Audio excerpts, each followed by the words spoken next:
Good morning, ladies and gentlemen. My name is Dr. V.K. Singh. I am the founder and managing director of InnovatioCuris, who deals with innovation in cure. Or accordingly, this is a for-profit organization. We also have a foundation of healthcare and excellence under which we conduct this webinar, which is supposed to be complementary. In fact, we have different products under the IC. We have annual conference, which shall be on 4th and 5th of October in Delhi. We have quarterly magazine. This time issue was on will be unmet needs, innovations and challenges. Now you can contribute into this. We also have some training programs, and the training programs are cyber for healthcare. That is also put on the Udemy in the platform. Also, we have done healthcare rollout. We have decided we will have those initiatives for healthcare professionals. Those are the ones which are not so far percolated down into the healthcare organization or healthcare professional. And so we pick up these things just for sake of that we should be able to take this forward. We have created an innovator club under which we are having this time artificial intelligence is the radio on 3rd of the next month, August, that how we can use it in radiography. So we also have some program on diabetes where we some hackathon we have participated, we have conducted some, and all this is what is in today and what is in tomorrow, and not believe in buzzwords, but bring new concepts which are going to be anyway in the future. I welcome all the participants and speakers who have decided and selected to be on this webinar. We have a fair number of people who are registered, and I'm glad this is a new initiative which we are taking, which is yet to come to India. I am the person who is the health sector.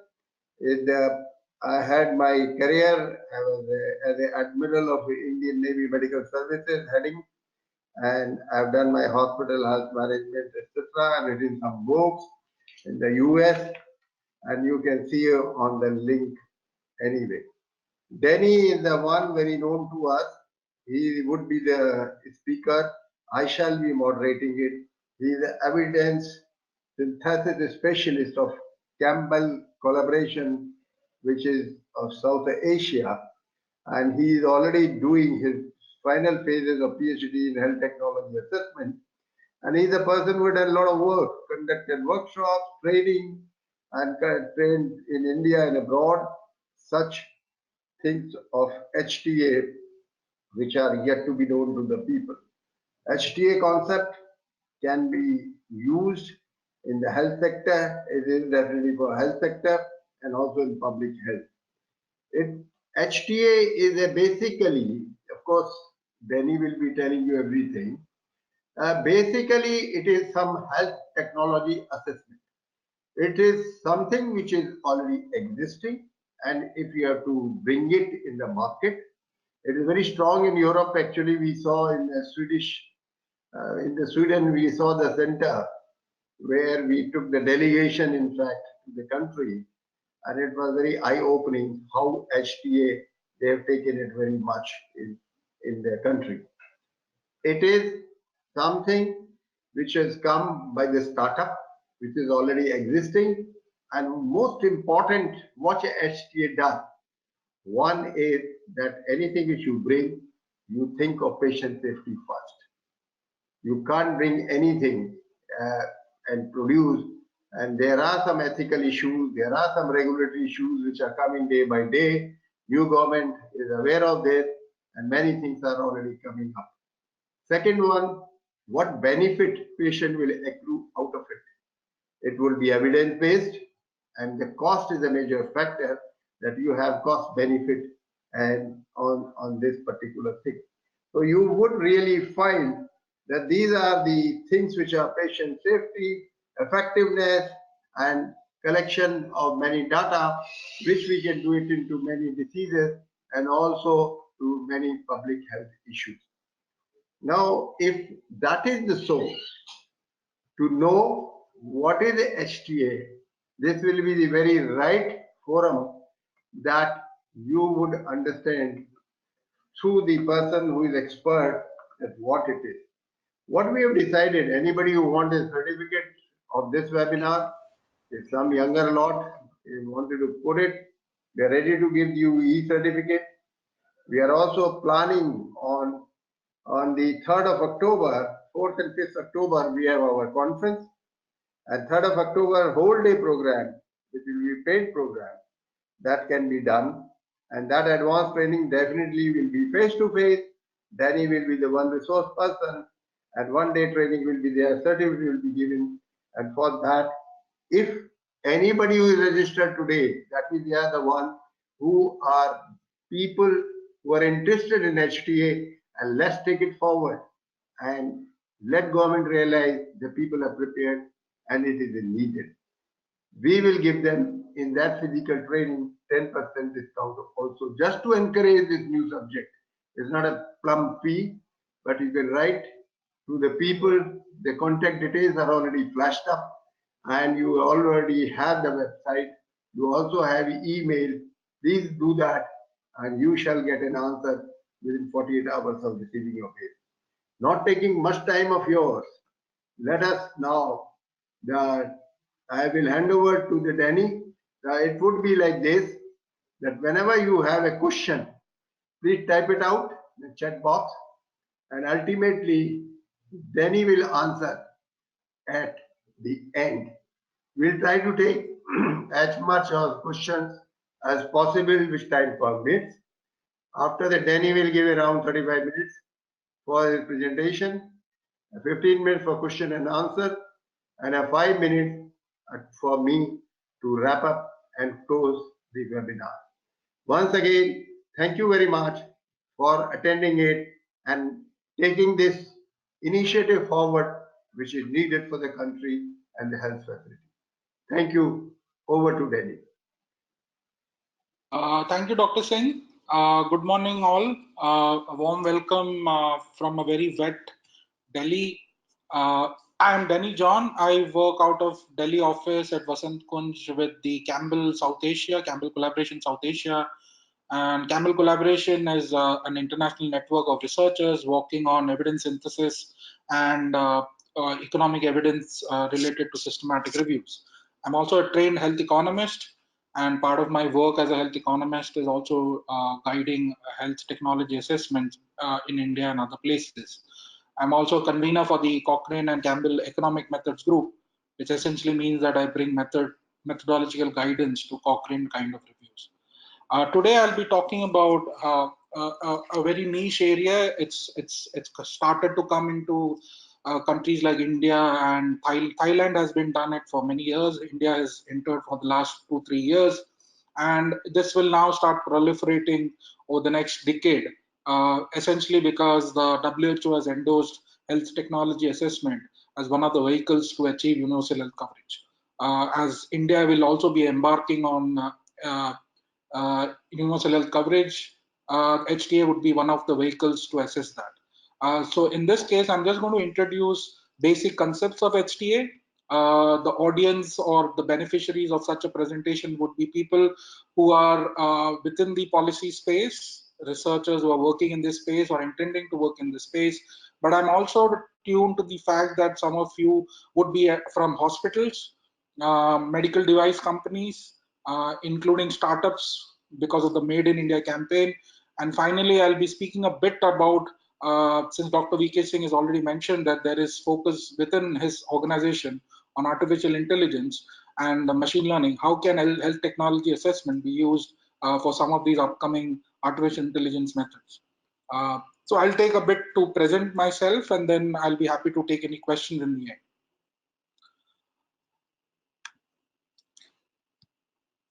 So the last decade, you notice that one of the main reasons for healthcare innovations has been the proliferation of rapid technology, and the technology was in the form of new drugs. It could be in the form of new vaccines, diagnostic imaging, surgical methods, pain management, including health information technology.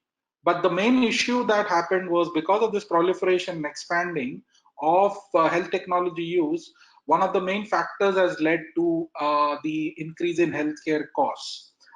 Some people say it's also due to insurance or health financing, but when you purely see it from an input perspective, over the last decade or so, your essentially one of the major reasons for cost escalation, especially in healthcare, is this adaptation and adoption of healthcare technologies.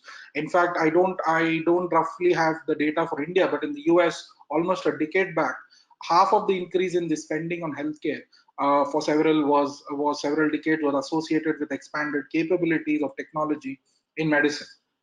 Since India is now in the Made in India mode, where new technologies are being brought in, new technologies are being brought in from made in Indian context and also other developing country context, maybe some of these costs would start attributing to the introduction of new technologies.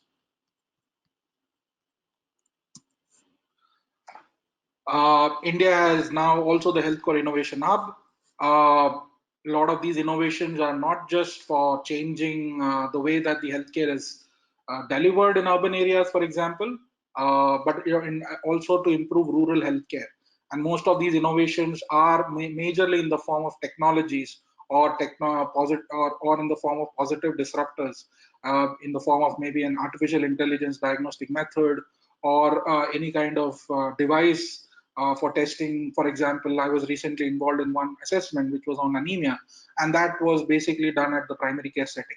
So a lot of these innovations are coming from a medical device space, medtech space, technology introduction in the healthcare space, both in terms of increasing access and also to improve efficiencies of healthcare service delivery. So technology assessment is not new. I mean, it's been there for some decades. It might have entered the developing country and India over the last couple of years only, but it basically rose from 1960s. And the main reason was because that technology could have both unintended and harmful consequences, and there has to be some way to understand and how can you aid in decision making. So in the US, for example, the first time that the health it was not called health technology assessment at that time. It was essentially called health technology assessment in healthcare, and it was actually the National Science Foundation which established using under the Office of Technology Assessment in 1975 when the technology assessment in healthcare was introduced. And as per the Congress, it was actually to ensure that there is both private and public interests are taken care while enabling the technology to mark maximum contribution to the society's welfare. So that was the basic logic in which this particular assessment methodology was introduced in the US. Now, when I say methods in a technology assessment, it would involve a whole range of methods. It could go right from analytical, basically using data. It could be in the form of evaluation, either in the form of clinical effectiveness or in the form of cost effectiveness. But it can also use, for example, how do you plan? So among this, there are a lot of methods. There are systems analysis methods, there's cost benefit, there's consensus methods, clinical trials, market research, technological forecasting. So a whole range of methods are used within the technology assessment, and that's why that's the reason that technology assessment is not is a very collaborative effort. You'll see in the established markets, and Dr. V.K. Singh mentioned about his visit to SBU. SBU is the Swedish HTA body.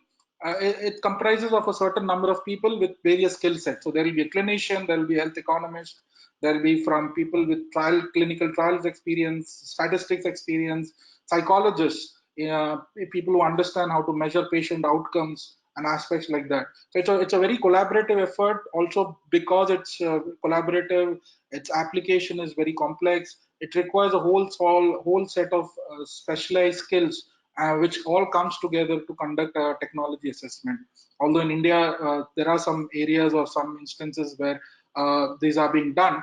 But in established countries like UK, Sweden, Belgium, France, Australia, Canada, etc., these are actually very advanced areas of work where whole dedicated units are established to conduct technology assessments.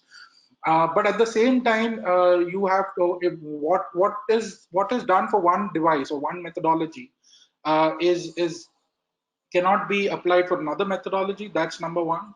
Number two is also the fact that technology, because of the changes in technology, the changes in which, because of the change in technology, there would be change in evidence, there will be change in cost. The methods of assessing those aspects will also keep changing. And that is why technology assessment methods are a constantly evolving phenomena.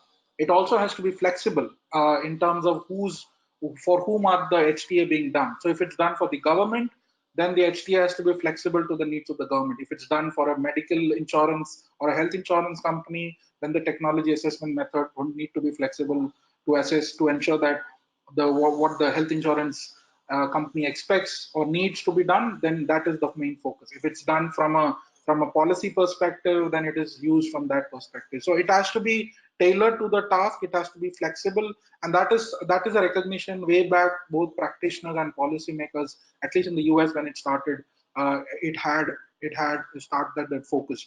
So one of the main networks in the international space is what is called as the Health Technology Assessment International, or in form of what is called as HTAI.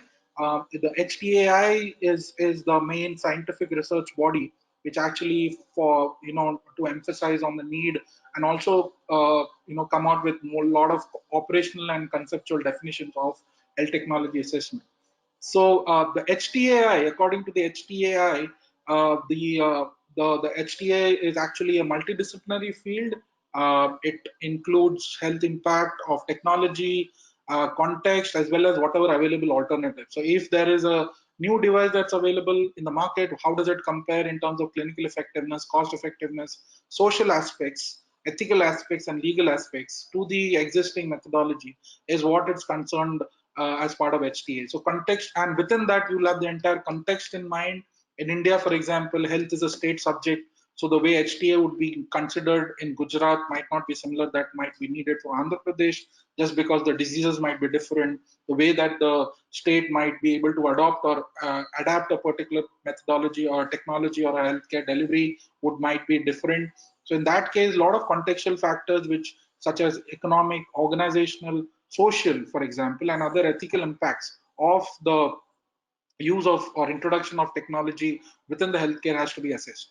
And essentially the scope and any kind of methods of HTA will have to be adapted to require to the policy needs of a particular health system. Now, this doesn't mean that the HTA is only needed for policymakers. As I said, that some of you would be sitting on the other side, would be coming from hospitals. So there is a mechanism called hospital HTA, and I'll be speaking about in a while on how hospital HTA can be done in situations where technology introduction has to be done in a hospital, for example. So this is what basically the definition of health technology assessment is.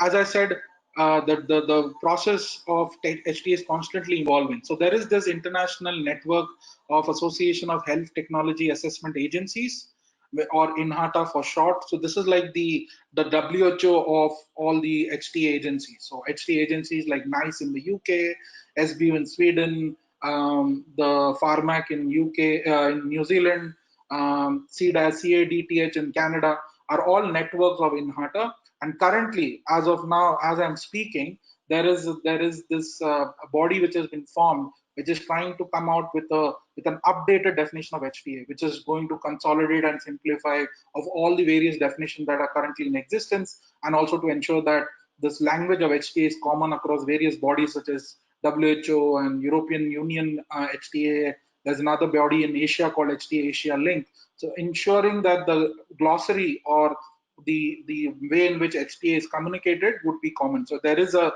consensus building approach that's currently on. So that is something that is currently ongoing in terms of the definition of HTA. So essentially, what is the aim of HTA? And I think that's important to understand. It's basically, as Dr. V.K. Singh also pointed out, that ultimately the objective of a healthcare system is to improve patient outcomes, is to ensure that there is safety considerations within when the patient is being treated. So essentially, it will be the formulation of safe, effective health policies that are mainly patient focused, and also to achieve best value not only in terms of effectiveness but also cost effectiveness. And this particular methodology aims both at individual or patient level. It can be done at the it is also beneficial for at the level at which healthcare provider or an institution is sitting on, or it can be basically for a national or a regional or international level. So, and the objective is not only to assess direct consequences, but also the indirect and any unintended consequences. So if you are, for example, introducing a vaccine, there are some unintended consequences in terms of failure and other aspects, and that is something that the HTA will try to focus on. Also, if you are using a new introduction of a new methodology, say medical device for testing anemia, then what are the other direct consequences that happen? In case there is additional screening to be done, then what will be the health system response for ensuring that the continuity of care happens?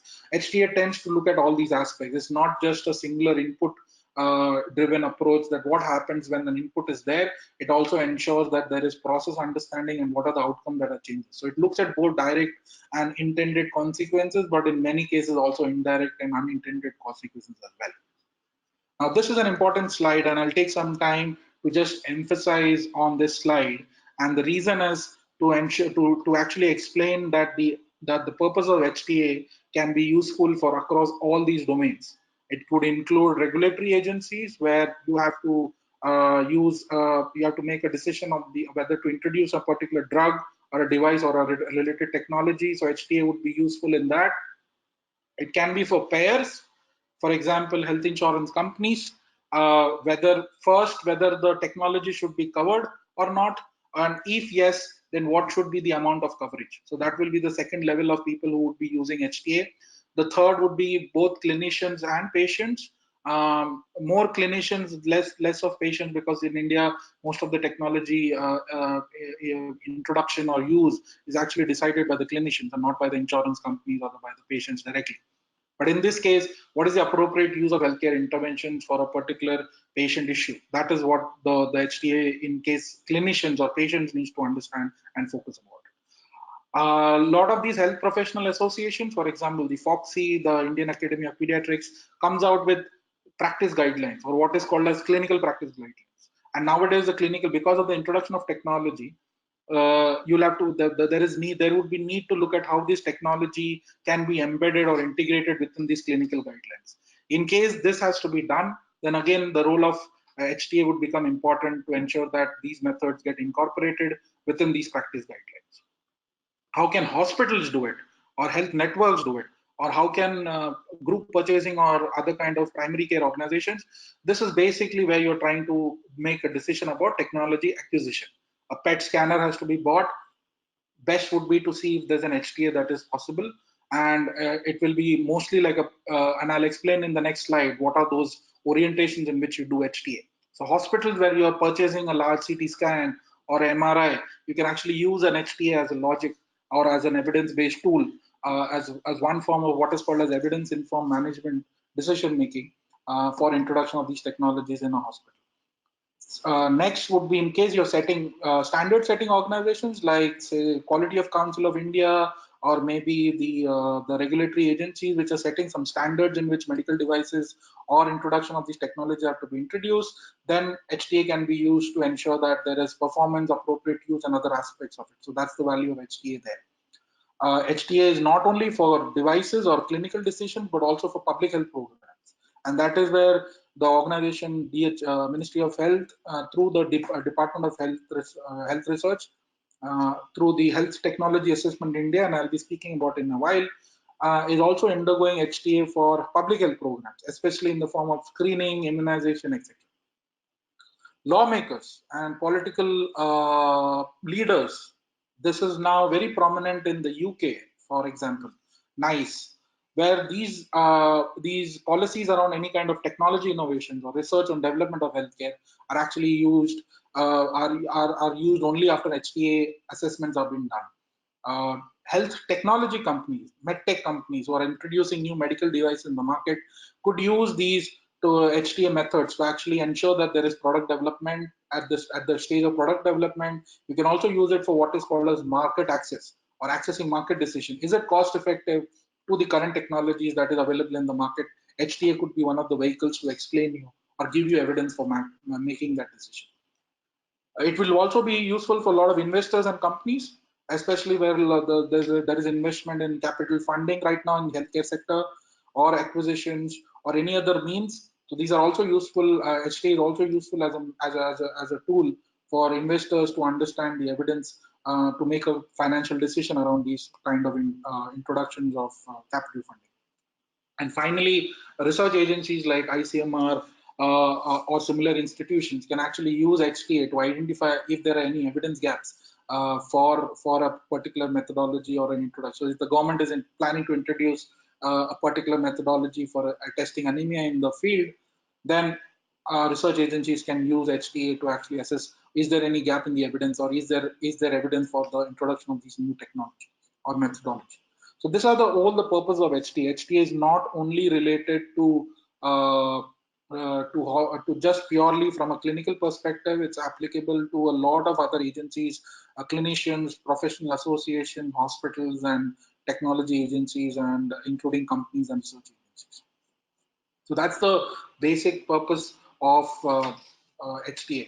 Now, when you do this HTA, this is bit useful to understand that there would be three orientations to HTA. One was what is called as technology-oriented assessments.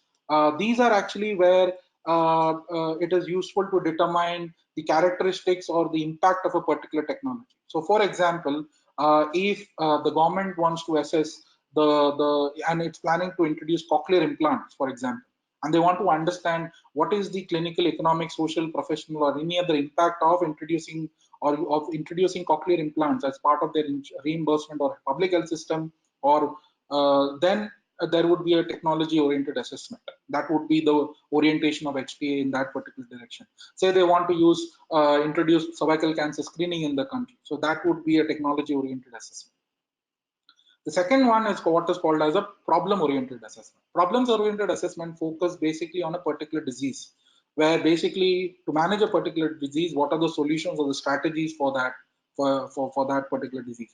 So, for example, if there is a particular clinical guideline to manage dementia, for example, right? So what is the sequence of clinical history? What would be the diagnostic imaging? What would be the assessment? What would be the treated outcome? What would be the cost of treatment of the particular guideline? These are assessments that can be done using a problem-oriented approach within the HTA. So that's the second level or second orientation or the use of HTA. The third is which is more related to a project and which is more applicable to, for example, in a hospital. So this is where you also, or in some cases, also called what is called as a mini HTA, because it is done only for a particular body. So, for example, in a hospital, they want to decide should they or should not they purchase a PET scanner, right? In that case, they can actually use an HTA to check the facilities, the personnel, resources available, need to install, operate, financial status, competitive factors, things like that. So this is a project-oriented assessment approach where HTA can be used, and this is where hospitals might find value in using HTA. So HTA, again, the orientations are not specifically only for a particular technology. HTA is also for ensuring introduction of a particular intervention or a method to manage a particular disease, or it can be also to a particular project for, say, for example, purchasing of an equipment in a hospital. So there are few HTA components. The first would be, of course, there has to be some evidence base for that particular introduction or innovation to be introduced. So it has to be evidence based, and those who are familiar with the Cochrane collaboration or the Campbell collaboration, then these are institutions which do systematic reviews, and single studies are not considered as evidence. They are considered as parts of evidence. The main evidence would be in the form of an evidence synthesis product such as a systematic review, and that would be the basis on which the evidence would be first identified. Now, the evidence of clinical effectiveness alone will not be sufficient, especially in a resource constrained environment like India. And there, that is where you need to consider other methods to assess costs, or what is also called as health economic evaluation. Health economic evaluation would be using, say, for example, a cost benefit analysis, a cost effectiveness analysis, a cost utility analysis. So these are ways in which you actually bring cost and effectiveness components together to actually assess what is the cost and the effectiveness, or the cost and consequences of introduction of a particular methodology or technology of HTA in a particular setting, say India. It also includes what is the policy analysis for the introduction of that particular method, introduction of that particular technology. In a very technical fashion, we call it budget impact analysis or feasibility analysis. Budget impact analysis would basically mean what is the impact on the budget in terms of the number of additional money that has to be spent in order to achieve additional outcomes. So that is what a budget impact analysis does. Budget impact analysis is usually done for a period between 1 to 3 years, and it gives a lot of understanding back to the policymaker or to the government that what is the impact on the budget, on the healthcare budget in this case. It can also be used for hospitals. So if hospital is planning to buy a PET scan or a MRI machine or a CT scan or a new technology within their premises, then what is the impact on its budget for the next 3 years, and what would be the kind of outcomes or patient outcome that they can achieve? HTA would be one method to understand or answer that. Now, all these components are very oriented from a technology side, but we are also dealing with humans, and that is where the social aspects of HTA also becomes one of the important factors. Social factors would mean say for example, usability. So if there is a medical device that needs to be done in the field by say an ASHA or a health worker, then that understanding of usability, feasibility would also be part of the HTA. HTA cannot be purely seen from a technical side. It has to be acceptable by the users, by also the people who are going to use that, be the beneficiaries of that particular technology. So these are some social aspects that it has to be there, but it has to be done within the context that we are doing. So the HTA is very focused on giving a context specific input for the entire decision making process, both at at policy and organizational level. So that's the value of doing HTA, and these are the components in which HTA is looked at. So what does HTA assess? HTA assess technical properties. So if you're looking at a medical device, it looks at feasibility, it looks at what is the detection rate, what is the sensitivity and specificity of all those components. So it looks at all that. It looks at safety. It has to be safe. Any introduction of a program or a technology has to be safe. It has to be effective or efficacious. What are the economic attributes or costs, or what is the value for additional research that needs to be done? And finally, the social, legal, ethical, and or political impact of the introduction of a particular program or a technology. These are basically the 5 aspects that HTA assesses. And you will realize that across these dimensions, you need different skill sets. So for technical properties, you might need people from a biomedical or a technological background. Safety, you will need people from clinical or related areas. Effectiveness, people with clinical trials or research experience. Economic attributes, again, people with health economics experience. Social, legal, ethical, and political impact, people with different skill sets like a sociologist or a psychologist or even a legal expert for that matter. And that's why the HTA assessment requires multiple skill sets, and hence it's an involvement field. It's also very nascent. One of the reasons that it is not absorbed in countries like India is because we don't yet have a formal program of health technology assessment in India. So there is no MSc program, there's no PhD component.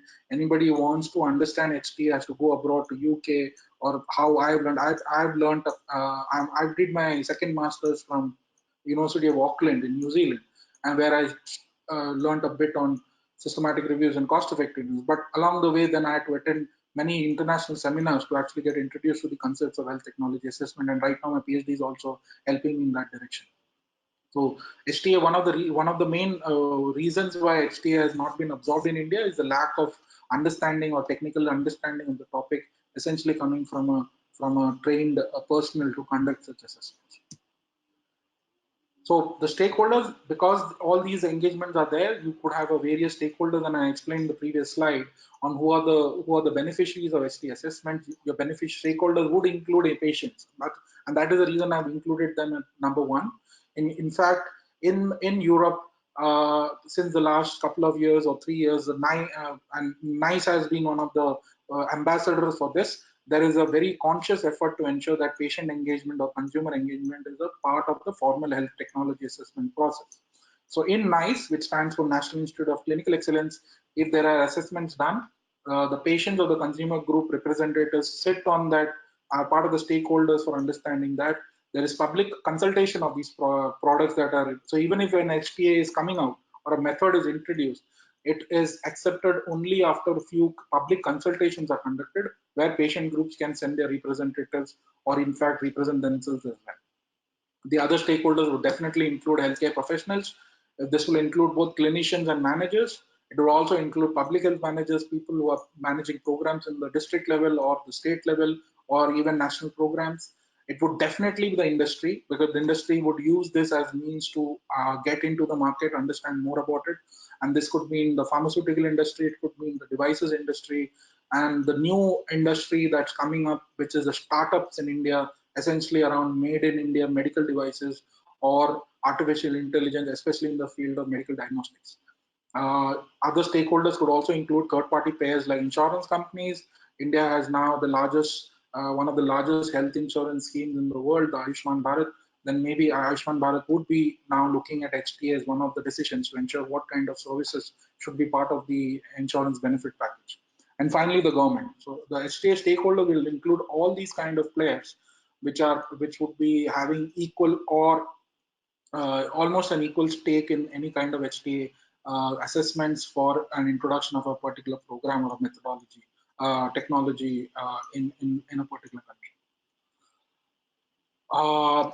So India has now what is called as a health technology assessment in India, which is basically called HTIN, and it is set up under the Department of Health Research. It basically aims to process and finalize the development of cost-effective intervention that will reduce the cost and reduce the cost and expenditure of medical equipment to the cost of care. But the main area of why HTA has also been done in India is also because of the need to reduce out-of-pocket expenditure and mainly to also streamline the reimbursement processes. So the HTA India has been set up. There's a now a website on, and in the end I've listed a list of resources that people want to know what websites are available. Then the HTA has got an independent website now. Now, this sits under DHR, the Department of Health Research, which is one of the bodies of the ministry. And the objectives of HTA, actually the main reason is to maximize health of the population, reduce out-of-pocket expenditure, and reduce inequity. So this is the main reason that they're basically using evidence as ensuring that these kind of outcomes in the population level are achieved. It also helps in supporting the decision making, both at the center and the state. It is involving step systems and mechanisms to assess new and existing health technologies with a very transparent and inclusive process. And I explain in a while how is transparent and inclusive. It includes appraisals technologies, both interventions and technologies. It aims to collect and analyze evidence in a very systematic and reproducible manner. And finally, it uses the platform to disseminate research findings so as to empower public to make better informed decisions. Public would mean even other stakeholders. So the HTA has now been active. There is a unit within the DHR which is managing this particular understanding in India. This is the schematic structure in which the HTA functions. So there is a secretariat which consists of a few members with both medical technology and health economics backgrounds. There is a technical appraisal committee which appraises the method, the technologies that need to be assessed, and there is another technical appraisal committee or a scientific appraisal committee which validates the finding that comes from the independent technical partner. Now, the HTA Secretariat themselves don't do assessments. What they have done is they have identified various technical partners in the country. Examples would include the IIPH Gandhinagar or NIRT in Chennai, the National Institute of Research and Tuberculosis in Chennai, or the Regional Resource Center in Sri Chitra. These are the independent technical partners which are identified based on their domain interests. For example, TB assessments would go to NIRT, medical devices would go to, for example, at Kalam Institute of Health Technology in Visakhapatnam, or to RRC in Regional Resource Center in Sri Chitra. So that's how the understanding comes, but also based on the methodology and the rigor in which these institutions are conducting those processes. So right now, there are a few institutions in India who have been identified by the DHR as independent technical partners. These are the institutions which conduct these assessments and submit the report back to HTA Secretariat. The HTA Secretariat then gets these evaluated independently by the Technical Appraisal Committee. In fact, now there is a Project Appraisal Committee as well, which actually looks into the feasibility of the introduction of these technologies or new interventions into the public space. That's just introduced. I don't have the exact relationship of that, but there's now a Project Appraisal Committee which is now going to look at the operational aspects.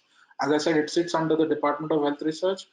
Basically, the Dr. Balram Bhargav, the Secretary of DHR, is the main person, but there's a joint secretary who's actually leading the entire task of HTA within the department, and finally it comes under the Minister of Health and Family Welfare.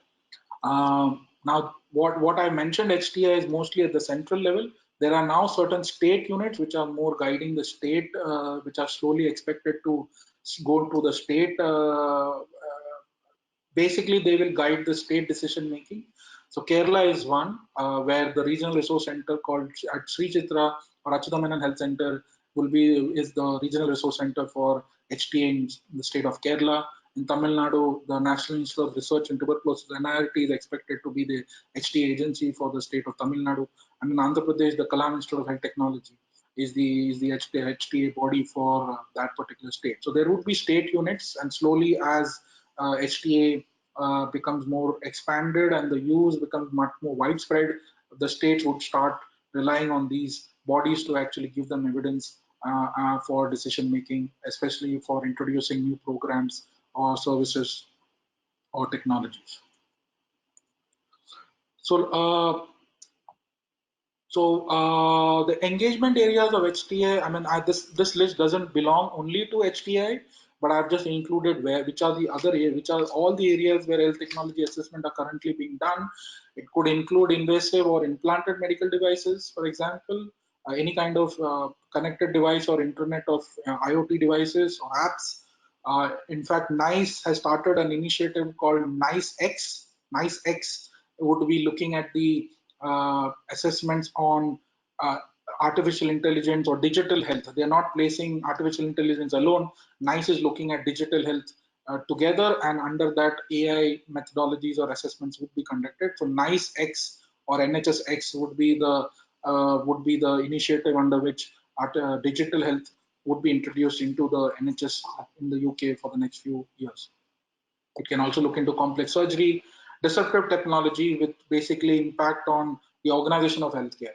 So if a particular methodology, and this would be useful, for example, in many cases that, to the use of artificial intelligence or medical devices at point of service at the primary care, essentially where such methods were only used at secondary care. So these kind of technology which are available at that particular stage where HTA would be done or needed would be another engagement area. It could also involve a lot of prevention programs, cervical cancer screening, for example. We need a lot of evidence not only for what are the tests that need to be done for cervical cancer screening. We also need to understand how cervical cancer screening should be introduced. Should we have a targeted approach? Should we have a universal approach? Both have its advantages and disadvantages. One, a targeted approach would mean greater identification, but also it also means that there are some mechanisms to ensure that kind of targeted is done with some data that is available, whether we use Aadhaar or any other census methods, I'm not sure. But that's where the HTA would be useful to say, okay, should I look at cervical cancer screening either as a universal or a targeted approach? And finally, as I said, the introduction of artificial intelligence and ML technologies would need some HTA, and specifically in the field where AI is used as a diagnostic device or a diagnostic methodology. and that is where I think the HTA would be focused. In fact, next year in HTA, which is being done in Beijing, there's actually going to be a panel completely dedicated on HTA for artificial intelligence systems, because these are focus areas right now in the world. So HTA and AI is going to be a next big thing as far as the methodology and the application of HTA within the AI space is concerned. What is hospital HTA? Hospital HTA essentially is also. Can you just wind up in 3-4 minutes, please? Yeah, sure. So hospital HTA would be basically aimed at a hospital space. It's more relevant to hospital makers, more relevant to hospital committees, but the main aim is to lead to improvements on patient safety. So that's where the hospital HTA would focus. Last couple of slides, just to identify that the patients and consumer engagement HTA would be required to ensure all these aspects. You need to include them. There has to be legitimacy, relevance, appeal, responsibility, and enforceability. That's where the patient and consumer engagement would be needed to focus on HTA. So this is my last slide on how that HTA in the entire healthcare innovation ecosystem in India, for example, could be looked at. So basically, we need some evidence base of these healthcare interventions, especially where medical devices or new devices or technologies are being introduced. Now, these devices or methodologies, or in fact AI diagnostics, have to undergo some kind of evidence, and we know from the space that clinical trials are the cornerstone of evidence, and hence we need to see if the randomized control trial could be conducted on these devices or these AI methods. Are there suitable other methods? We don't know. I'm not sure about it, but that's something that we need to do. Then, is it cost effective? If cost effective and it needs to be introduced, what is the budget impact on that? We need to ensure that the user gets engaged at all processes. User meaning consumers, doctors, patients, insurance companies, whoever the stakeholder should be engaged in all the above processes. And finally, we need to, I think in India also need to promote HTA, not just for policy makers, but across various domains. It could be for medical device companies, medtech firms, artificial intelligence startups, etc. So that's my way in which HTA could contribute to the healthcare innovation ecosystem that's currently happening in India. So these are some of the resources. The first one is the HTA Health Technology Assessment India, International, sorry, INATA, the HTA ICMR, this is the link. And in case people want to understand, there's an interest group in hospital HTA within the HTA. So that's it from my side. I'll be happy to take any questions or comments. Thank you, Denny. That is very nice that you gave an overview and introduction. And of course, those who decide to attend one-day training on 3rd of October, then he will tell how it has to be done and in a very basic format, and also various tools it has been used. Let's make a beginning, and I'm sure what for it is required is for two type of things. That one is that if you want to buy some equipment within the hospital healthcare organization.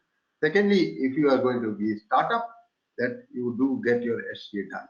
There are some framework which are being laid out, but there will be more like a device, the acts, etc., which have been coming being. Similarly, something like that would very surely will come in future. I thank Denny and also the number of participants which have done. As I've said that, we take advantage of one-day training program on 3rd of October. And those who have attended today, if they are interested, we even ready to give 10% kind of a discount. It is not a big fee, but and also certificate. What we want to really popularize, if we can land on moon, why can't we do such a small device making HTA, which is very small in nature? I have a couple of questions. Some you have partly answered, but if you really want to again emphasize, Rajiv Gupta has asked something which you have already said, that what kind of a framework health authorities in India are having it or contemplating to have it in future. So what are your views on it? The HTA actually is a culture and not just a framework. Essential culture would mean that there has to be a compulsory use of the evidence. So currently, for example, in the UK, the framework HTA framework is a compulsory use.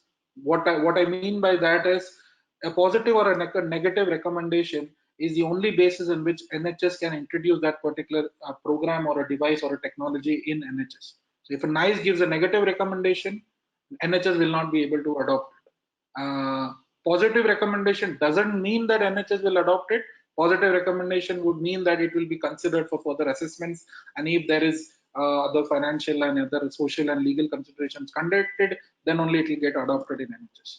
In the other areas, for example, say Thailand or some other countries, there is a kind of a semi-mandatory or a voluntary understanding. So the HITAP, which is HITAP, is the body which does the HTA for Thailand. That doesn't mean that the health system in Thailand has to absorb all the decisions of HITAP. That's more or less like a voluntary acceptance. In India, because we have a plethora of the providers, the government can or cannot do accept an HTA recommendation. Even if a medical device does an assessment, it is not necessary that insurance company would also require it. So I think India has to go for something like a compulsory use of HTA as one of the factors for introduction or use of that particular method or technology in India. So I would use a very, as I think the framework would be more in that sense. Thank you And very I'm sure much. I think Dr. Singh will also appreciate from his Sweden's experience that in Sweden, without a assessment by SBU, it will not be adopted by the Swedish healthcare system.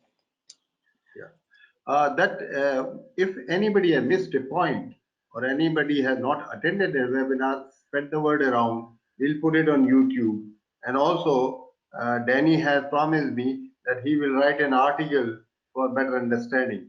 And that magazine would be coming up sometime in the end of September. And any one of you really want to write, you can do that. There are a couple of questions. I'll pick a few. And the Sumita is talking about, so we have diagnostic with AI, ML. How do we go into the partnership, etc.? I suggest you have a platform, knowledge platform, which is the InnovatioCuris. Write to us. We'll put you through to proper people. You can write in the magazine. You can join the club if you are a Delhi based, and such topics every alternate month are discussed, followed by lunch. This is all not-for-profit activity, and you can do that. Denny is a part of that because we have some MOU with him as a partnership to taking this initiative forward. The Manish has said, how can people be trained in HTA? Though I have told you a little bit, but more with the Denny. Please take on. So I started with the fact that health technology assessment as a formal course is not available in India, and what we have done is I'm also the co-chair for the Early Career Network for the Health Technology Assessment International. So as part of my role, I have to ensure that there is capacity building or introduction of understanding. So we use a very small 5-day workshop model. Last year we did it in Telangana. But this is not something that we plan. It's not something that we have thought about it. But if there is enough demand that HTA small training programs need to be done, then I'm sure I'll be happy to coordinate through Dr. Singh if such training programs need to be done. And this training programs can be fine-tuned to the kind of audience required. So if the HTA has to be understood by hospital managers, the workshop can be tuned to explain for that. If there are medical devices or say AI methods, then the HTA can be focused on that. If there are people coming from insurance companies, how can they use HTA? So of course the mix is good, but in case we need tailor-made, that's also something that is feasible and doable. So it depends. The 5 days is mostly for researchers who want to understand end-to-end, and this is just the introductory piece. The advanced methods require specific areas. For example, if someone wants to know, now somebody asked me just prior that what is the diagnostic method for AI. Now the diagnostic method for AI or ML will not be different to a diagnostic test that is being used by medical devices. We call it diagnostic test accuracy. Now diagnostic test accuracy studies require a separate way in which you generate the evidence and also the cost effectiveness, and also the trials have to be conducted in that similar manner, or observation studies. Mostly observation studies are more suitable in that area. So I think these are some of the differences, that HTA cannot be uniform across all domains. what is done in devices will be different to AI. What will be done for hospital will be different to an insurance company. So yeah, I'm open to. I'm sure that if you can write to Dr. Singh's organization, and then maybe we can try and facilitate some short-term workshops. Yeah, there are many questions, and I really can't take it that time constraint. What I suggest, send a mail to us, and we will flash the slide. We'll pass it on to Denny to answer. Now, somebody very interesting. Last two questions I'll take. That how can a startup in can use HTA to arrive at a product market, and at what stages should they adopt it? So startups, yes. So startups can do at various levels. One is we call it what is called as early modeling. Early modelings are done where you are trying to understand the approach behind the technology. So for example, if you're using say a non-invasive method for testing anemia, when the conventional way is to use a invasive method for anemia, then actually the first thing that you would do is trying to understand what is the cost modeling. You use an early modeling approach just to understand what is the cost effectiveness or the effectiveness based on just modeling. You don't actually go to an actual study. So you can do it much early. We call it early modeling. The second is we call it during the development spaces. You can also do along the side of development. Drug companies do it alongside. There are not many examples in the world on how devices have done it alongside, but alongside also you can do it. That's the second level at which you can do. And the third is where actually you want to understand the real world evidence.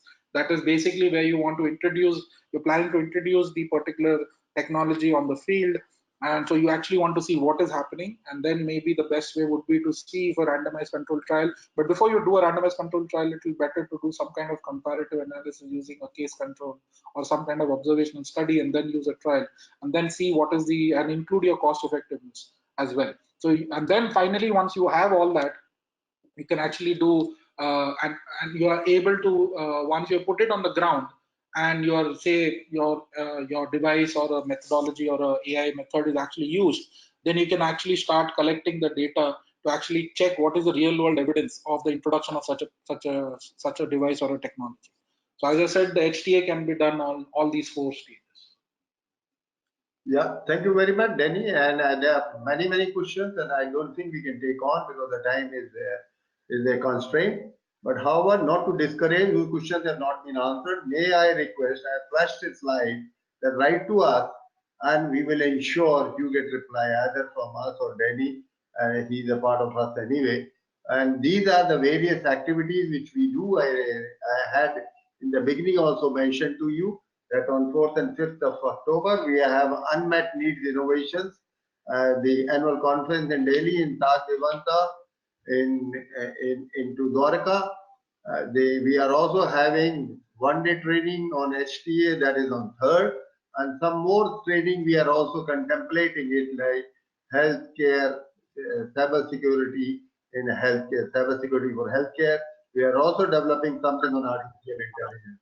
You can write to in magazine. As I promised you, you will find what is being spoken on a YouTube, and then he will also summarize in 2 pages. Will write to the magazine. We are also, apart from the various other training which are newer in nature, we are doing it. We have with 11 countries consortium Scanbag, and we have MOU with them. Sweden is our country partner. Next year we are taking a delegation to the US. Idea to exchange the knowledge, what developed and developing countries can learn from each other. We have not-for-profit activity, Innovator Club. Those who are in Delhi can become a member. It is a half-a-day activity followed by lunch, and this is we do alternate month. This time is artificial intelligence in health, in the radiography. We also webinar like you have done. Send your suggestion, what you want, and we will ensure we'll get the best person to do it, either webinar or club meeting. These are some of the few activities we want to share with the people that I don't believe in the buzzwords. People use it, and when you use it, know it what it is. This is a very small effort which we have put in. We'll take it forward as per your requirement. Thank you very much, Denny. Thank you all the participants, and we hope we work together, shoulder to shoulder, and this is just the beginning, not the end. Thank you very much. Thank you all. Thank you, sir.